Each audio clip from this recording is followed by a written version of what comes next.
Well, you know, the world's changed so much in my lifetime, and that of course is a lifetime of any person, and I guess all people in history.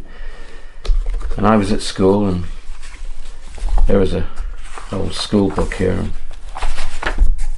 English, and here we are.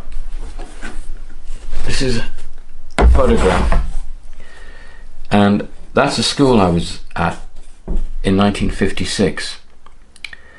And in 1956 they took this photograph. All these students were actually in a semicircle, so they were, I can't bend that, but they were in a big circle, and the camera was on a tripod, and it moved around and took sections of different pictures, and they were all stitched together in the darkroom to create that single photograph. And I guess we were kids, and I'm down here somewhere, we were amazed at that technology. But what technology is that compared to what we have now? So here today we can take something like this and we can run it over anything we like, a photograph or anything, and we can reproduce that item. But it wasn't always like that. We forget already that it was these things have been around forever. So when I first left school and I went to work in 1961, I went to work first of all in an art studio, and actually I went to work for this company. This is a machinery publishing company, and this is a 1963 magazine, and they produced this magazine, the company that I worked for, and they were in Brighton.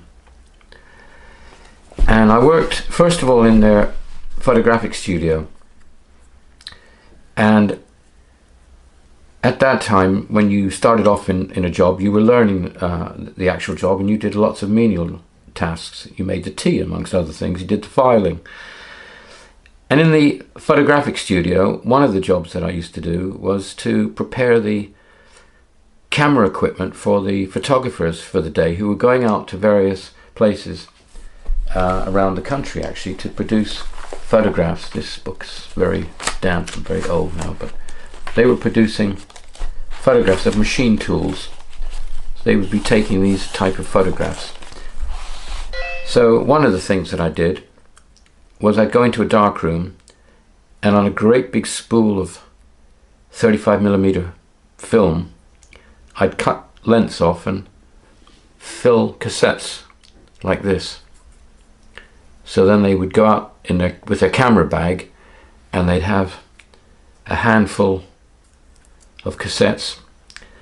The film, of course, there were different types of film, black and white and color, of course, and there were different speeds of the film. So depending on what sort of jobs they were doing, they'd be making requests for me to fill up different types of film. Now I'd be doing all this in the dark room with a red light, and those days are gone now. But then I moved into the art studio very quickly, and I started to work and train as a commercial artist. But things were a lot different then. Now this magazine here is full of advertisements, and all these type of advertisements today would be done on a computer with software. But in those days, when I was there, they were all done by hand.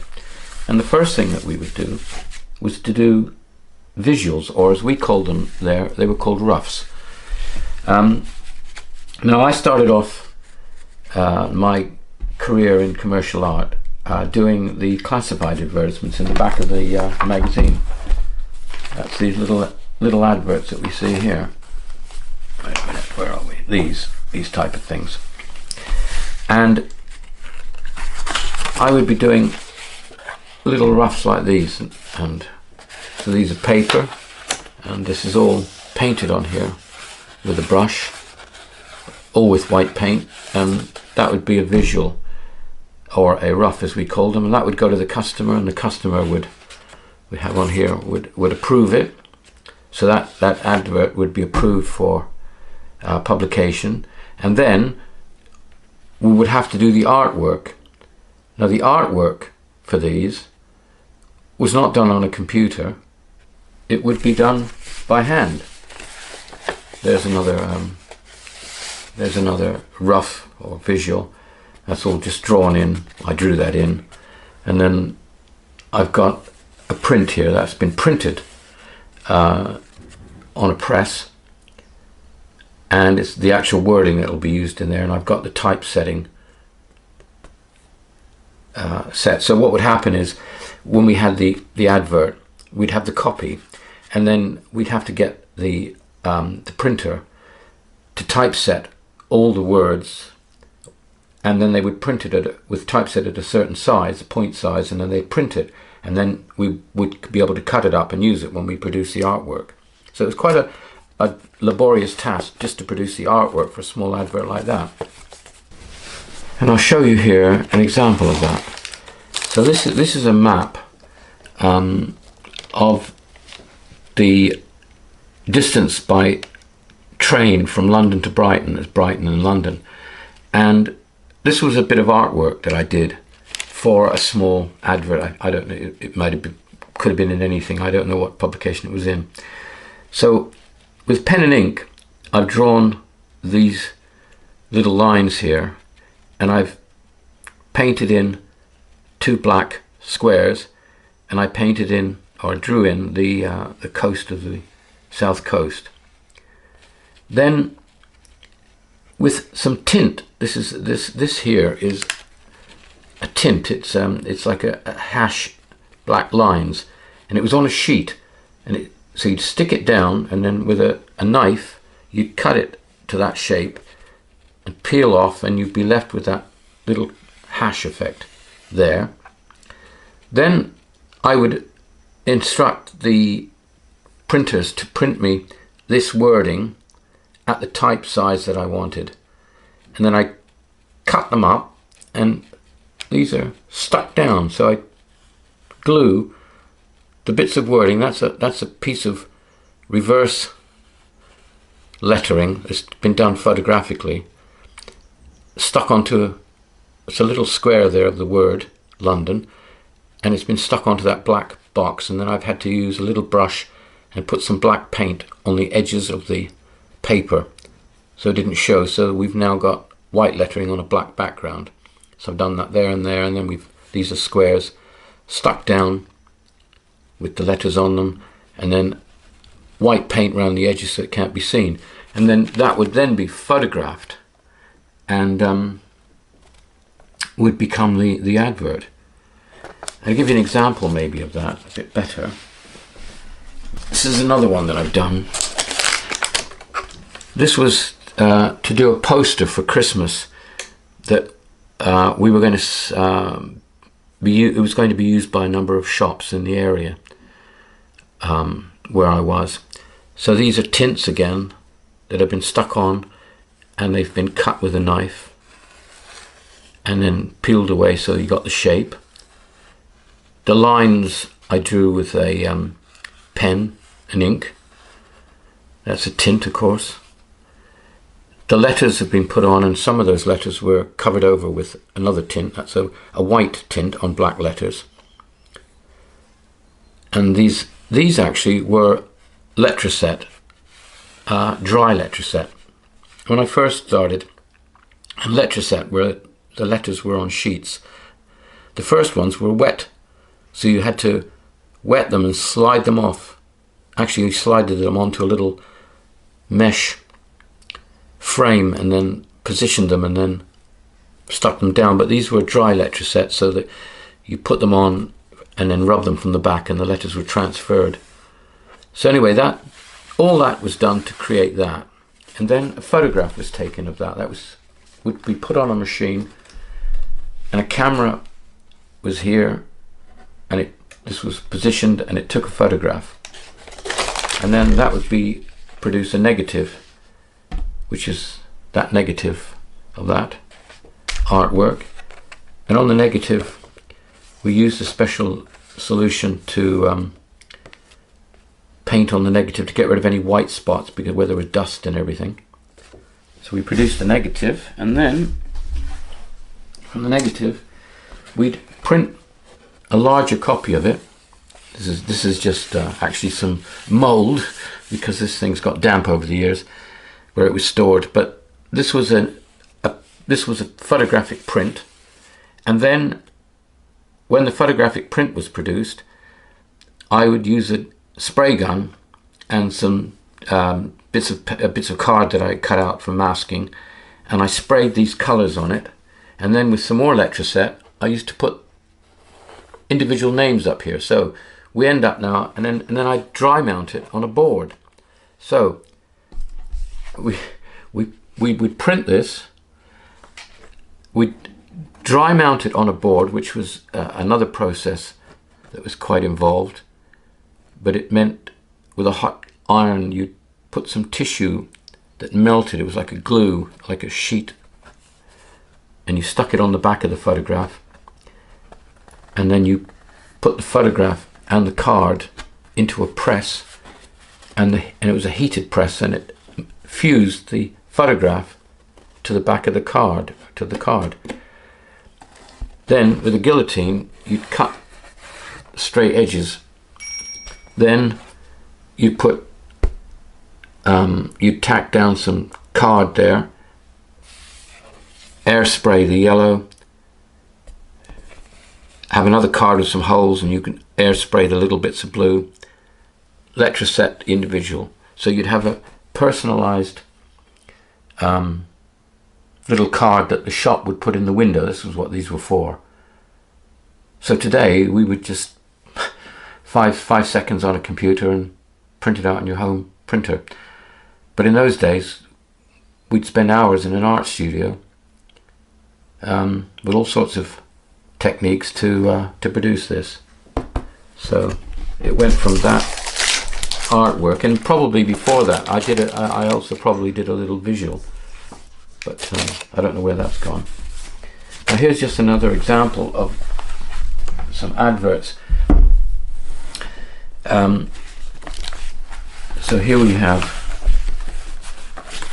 now that's the rough, and that was sent to the customer. Now that is just all hand drawn. That's on a hand drawn on a bit of plastic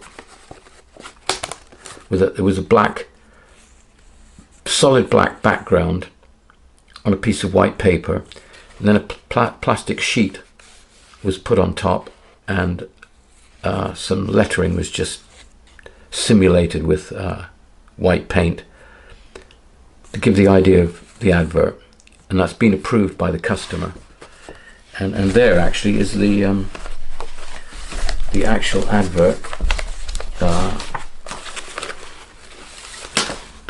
There we are. There's the advert there. Now that has been done properly. So the drawing's been, I did a drawing which was done much bigger than that and would have been photocopied, or photographed, and then a negative and then reduced down, and all that lettering would have been printed by a typesetter, printed and made up in the way that I did that map of London to Brighton. So this one here is quite interesting. I remember this one actually. This was the rough that I did, or the visual that I sent to the customer for a little 2-column advert, and it was approved. But when I came to do it, I don't remember the details, but I actually changed it, and the design is similar, but it's been altered. So that's the final design, even though this was approved. For some reason I changed it. So I did all of these little adverts. That's all I did. I did most of these in this book. Actually, this is 1963. Almost all of these I did. And I would be doing it every day. So I'd be doing all the visuals, customer approved them, then doing all the artwork by sticking all the bits and pieces onto a board, which was photographed with negatives, same as that. And then from that they made a copper plate where they printed the magazine. But these adverts, actually, though there was a lot of work involved, and there was, they did run for a long time. They would be running sometimes for years, the same advert. They would keep running it. So that was pretty good. Whilst I was there in this studio, I did actually do, this is all falling apart now from the damp, but while I was in the studio, I did actually do, I moved up to doing large single page adverts, and for the 3 years I was there, I did actually do about 3 or 4 front covers, which I was very proud of. Right, so that's that. Now, of course, we didn't have computers or anything, we did everything by hand. We spent a lot of our time painting and doing visuals, roughs, ideas. And this is just one example that I did. I think this was for Penguin Books, where they wanted a front cover for the book The Midwich Cuckoos by John Wyndham, and I was given the project of producing visuals. I think I maybe produced as many as 8 visuals for the book. I'm not certain. I can't even remember whether any of them were or any particular one was taken up, but these were 3 that I happened to keep. So that's The Midwich Cuckoos by John Wyndham. That was one idea that I did, and this is, there again, this is a painted orange board and then a plastic sheet on top, and on the sheet I've hand painted those letters. They're just hand painted on there, and then there's some spraying there of that orange coming from the eyes, and then that's an ink and pen drawing there.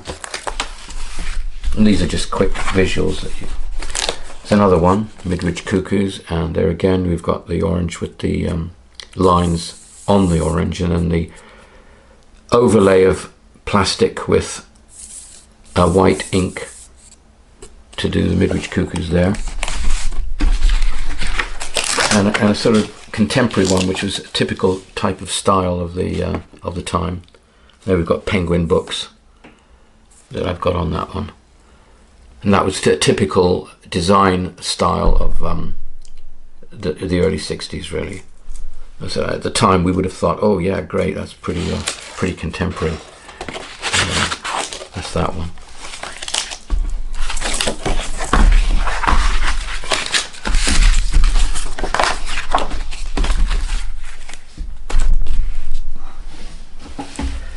So finally, I just would like to just point out another sort of advance in technology that we take for granted. In the 70s, I worked for a textile company, and I traveled a lot. I traveled around the world, and I was very involved in textiles, and this was a shade card of the time. These are little cuttings of swatches of fabric. And at one particular time, I was in New Zealand. Now, this is what's interesting. Today, we've got mobile phones, and we don't think anything of them. We just pick up a phone and we speak to anyone we want, anywhere in the world, it seems, at any time of the day or night. But back in 1973, I was in New Zealand. I was in Auckland in a hotel, and my boss, who was in Brighton in England working at this company, wanted to get a message to me urgently. So what he did was he had to send a telegram. Now this is a telegram that I received at the hotel in 1973 in Auckland. And what it is, this envelope would have been delivered to my hotel. But let's go back a bit. Somewhere in Auckland, in an office, a ticker tape machine would feed out a strip of small paper, and each letter would be one after another, and a man would then physically cut all the words up and stick them to a piece of paper. And there we are. This is the actual ticker tape message that came from England to Auckland in New Zealand in 1973. Here we have it here, July 73. So they cut the ticker tape up, this big long strip, stuck it on this piece of paper, and they stamped it with the word urgent. And there's all the other postal stamps. They then folded it up, put it in this envelope, and they got urgent on it. And probably, or possibly, if it was like England, somebody on a motorbike, or a young guy with a motorbike, or even a bicycle, as it were in England, would come from the post office where it was received and cycle to the hotel, the International Hotel in Auckland, deliver it to the reception, who probably phoned me up if I was in the room and said they've got an urgent message for me, and somebody would, either I'd go and collect it or they'd deliver it to my room, whatever, and I would open it up, and I got a message from my boss telling me that there's a customer who urgently wants to speak to me. There's his telephone number and everything. So that was the equivalent, if you like, of a text that we would get now. But that's how it was sent in 73, and that's only, what, 40 years ago, really. 45 years ago. Not even that. That's unbelievable. Quite unbelievable. Even I find it hard to believe. And yet, I was probably impressed that I was sitting in my hotel room in New Zealand and I got a message, an urgent message from my office in Brighton in England, just like that, from the other side of the world. I was probably so impressed by that. So, hasn't the world changed? Now, we have this. Look at, we have these. We just turn one of these on, and this thing will do everything that this does, but better. Text. Well, these two items in my hand here, everything that I did in my career in terms of technology is redundant. Amazing. Absolutely amazing.